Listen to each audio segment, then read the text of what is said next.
Hey, what's going on, guys? So the final piece of the puzzle finally came in. I am really happy to announce that I finally received the Perrin short return intake nozzle. I do believe that's the name for it. I ordered it as soon as they released it, and obviously I wasn't fast enough and they stuck me to back order, which, whatever. I have absolutely no reason to be priority in anything in this. So I'm going to go out, get this installed, and give you guys a no fluff answer on if it actually does anything or if it's just a snake oil gimmick. So I obviously am not going to launch it. I'm not going to do like 0 to 60. I'm just going to give you guys my honest opinion, and you guys are going to have to agree with me or disagree with me in the comments below.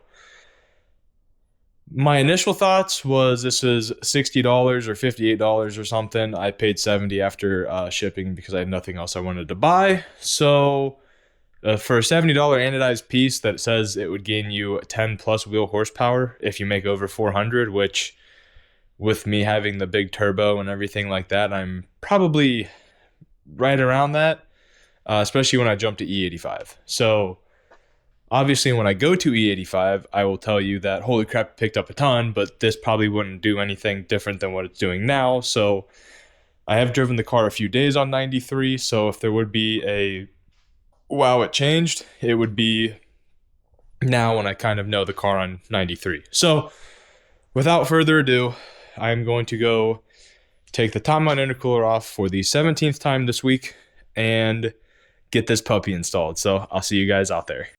Alrighty guys, so we're out here. I'm going to remove the top mount again. I'm not going to bore you guys with it, so I'll catch up with you guys as soon as we get the top mount back off. Alright, so now that's off again. We're going to be working right down in here, which they actually say you have to take off the mini throttle body, so that's going to be the next thing that happens. And then we should be able to see what we're working with here. So, yeah.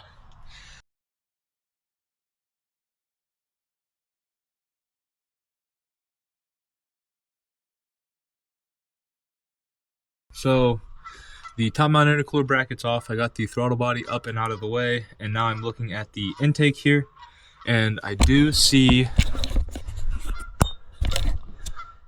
exactly where that intake nozzle goes. So as you guys see though, in here, see it just like sticks out right in the middle of the throttle body path to the intake. You would think that that would cause an airflow issue, so hopefully it does do something, it claims, but as I've heard from people on the forums, it hasn't done much. So but everybody has their own opinion, so let's see if my opinion with how built my car is, it should be pretty good. So let's keep rolling.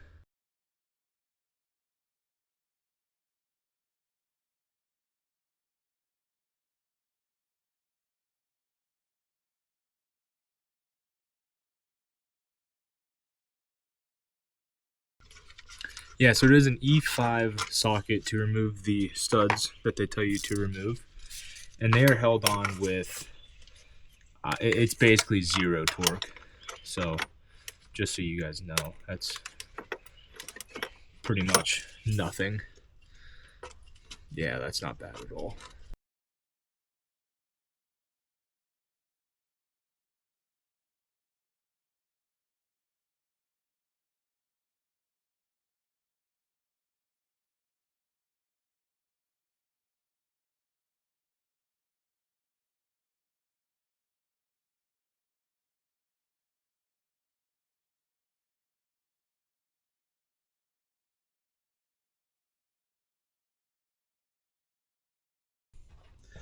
So this is just what sits right in the middle of your intake manifold, right after the throttle body.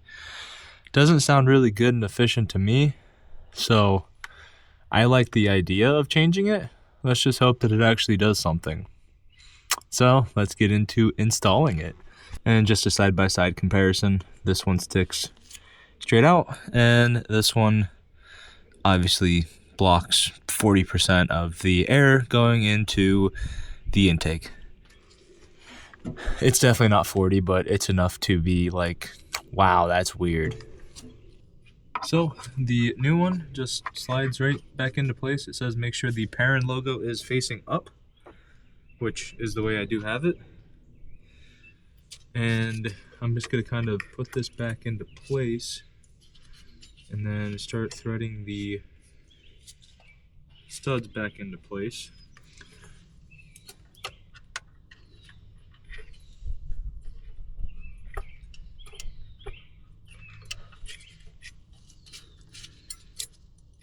Yep, and there is a gasket down there on that, so make sure it is all lined up so you don't have any issues.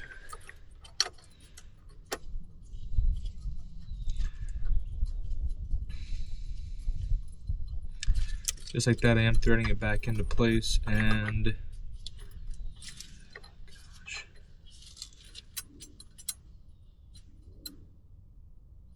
Let me get a flashlight on that.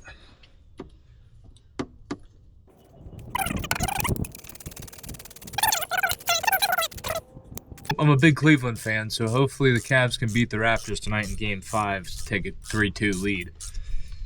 Can't believe how bad they played in Toronto. That was probably some of the worst basketball I've seen them play all year, and it was close games both times. So Cavs could just, you know, win at home, get done with their business, and push on to Game 6 back in Toronto. Hopefully they can carry some momentum and not let the being away thing bother them too much. Now working back here in the intake manifold area, I am putting the gasket back on to go back into the intake manifold. And now I am reinstalling the studs that they had to take out, which shouldn't be very difficult. Nope. Looks like I'm already threading the one back in, which is perfect. And then here comes the other one. And let me tell you guys, when I said these have no torque, they have literally like no torque to them. So be mindful of that.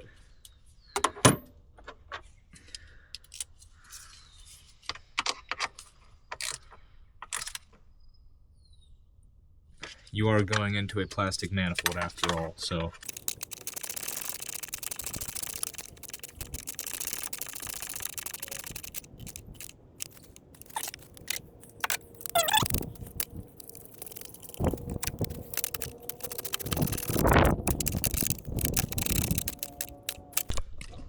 I don't know about you guys, but if you can look in there, there is where the nozzle is.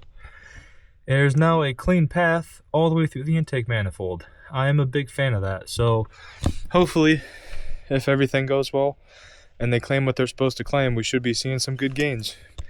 Well, good gains is another 10 horsepower, but you know, when you're deciding between, you know, 390, 400, you know, that's kind of cool. So yeah, let me just get it all buttoned back up and we can take it for a little drive around the block, see what she does.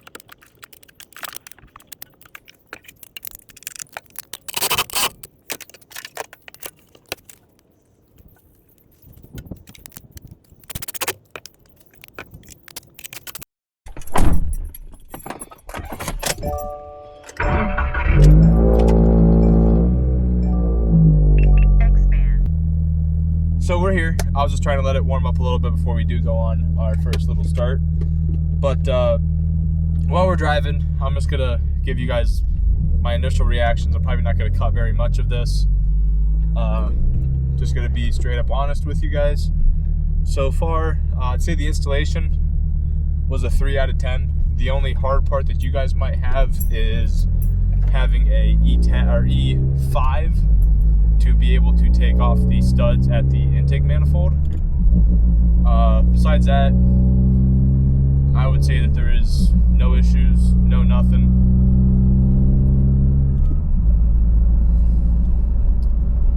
Now, placebo effect tells me that down low in the RPM right there, it took a little bit less throttle to accelerate up to where I need to be. Let me just keep driving and see what it turns into here.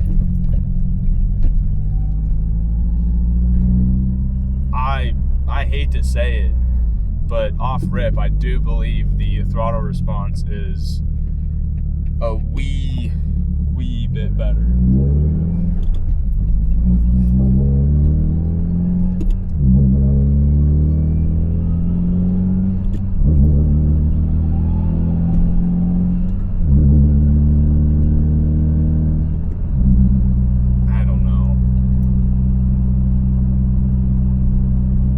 Seems like it is. Throttle response definitely feels better. Honestly. That's twice now. Yeah, I'd agree. Yeah, throttle response on my exact setup, which I have a Perrin cold air intake, charge pipe, top mount, diverter valve, which the diverter valve really doesn't do anything. I have the stock tube from the cold air intake to the turbo inlet, because that's the only way I was able to make it work without cutting the silicone turbo inlet. That was the Perrin one that I had, but I didn't really care to do all that, because once I get an ETS intake on this car, which would probably bump me up a little bit more because my tuner says there is a restriction with the Perrin one, which I knew that probably going in because it was a stock MAF housing size, so I'm leaving a little bit of power on the table there, but I told him, I'm like, hey, I really don't care to go max effort, so considering it is my daily, but it is kind of cool to maximize the setup you do have. So that'll be down the road for sure. But anyways, the EQT came with its own turbo inlet, which is kind of what I was leaning to with that. And then I do have a 660 flow turbo, which I measured probably to be a 56 millimeter. All right, I'm gonna go over this hill and hit it and see what it feels like. But and then I have a X-Force front pipe and a MBRP race style catback. So I'm kind of full bolt on. As you guys saw in the one video, I did go on E85, but I don't have E85 in my tank yet.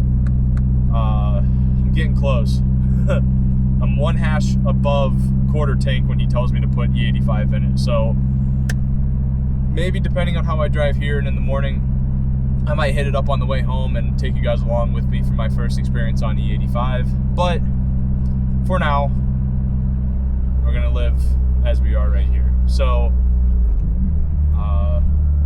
guess I didn't hit it exactly where I said I was going to. I got caught up in talking. But revs and decel honestly feel better too.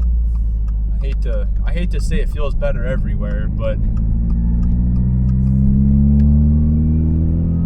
go.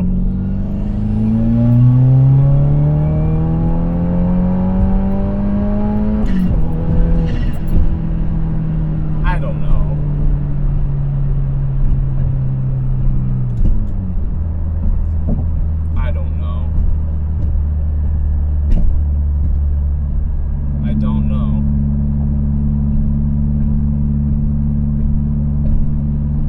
Well, it's not a holy crap moment. It almost seemed to go a little easier. Obviously, I'm not going to feel 10 horsepower, and I'm not expecting a 40 horsepower jump like I had. But I will almost say it did find an easier way to rev through the RPM range, which means it is making more power. It definitely accelerated faster. So, my opinion, 5 to 10 horsepower is realistic in what I was feeling. I wish I had the Draggy Pro that would tell me like 50 to 100. That's doable on normal standards. 60 to 130, the one time I measured it, took almost 15 seconds. This was when it was almost stopped. Obviously now it'd probably be about the 10-11 range if I had to guess, but I don't care to make those hits like that right now. So because I'm not launching the car, stock clutch, big turbo, I don't think goes very well together, but I'm not gonna lie, it definitely felt like it picked up 4,000 and above. A minor amount, like I said, maybe 5-10 horsepower. It freed up a little bit of power, which a bunch of little mods add up to something great. So, my opinion, I would say yes. It definitely did something. Especially for $60, I can't be too upset about it. But it definitely felt like I did pick up something. A UPS man.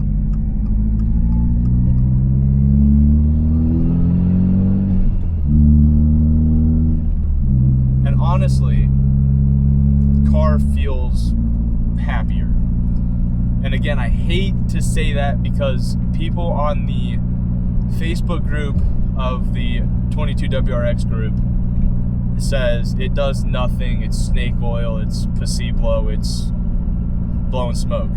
I actually would like to say that it did something. And again, obviously, I just got this new setup done. I'm not fully comfortable with the power, but from doing pull after pull after pull, getting the data logs that I need to get done, I'm gonna say it freed up something. It definitely freed up something, which if you think of physics, say you have a hole like this and it's completely free open, or you have a hole and you have a stick in the middle of it. Obviously, by the laws of physics, a hole with nothing in the middle of it would make more potential volume, which in this case would be more airflow to then make more power. So again, just like with my whole Camaro thing, with swapping to a shear fab lid over the factory high ram lid, if your setup can take the added volume, it's going to make power. On a completely stock car that makes 13 pounds of boost, probably not. On a car that makes 20 pounds of boost, probably. And speaking of 20 pounds of boost, my boost gauge from when I did a pull earlier said 19.8. This one right here just said 20.4. So it allowed another half pound of boost, which I'm gonna say lines up with what I said. It definitely felt like it revved happier because it actually made more boost. So at least I have a little bit of knowledge to back me up on what I was trying to say. That I would say, if you have a car, big turbo, trying to push for some good power, I would say it's a why not mod. Why not? It's $70 after shipping. Besides that, everything here felt amazing. Yeah, this says here I almost hit 21. So, yeah, I'd say it's one of those why not mods, especially if you are looking at adding performance to your car. It's a nothing downside and opportunities for good high side. And in my case, I would say it paid off.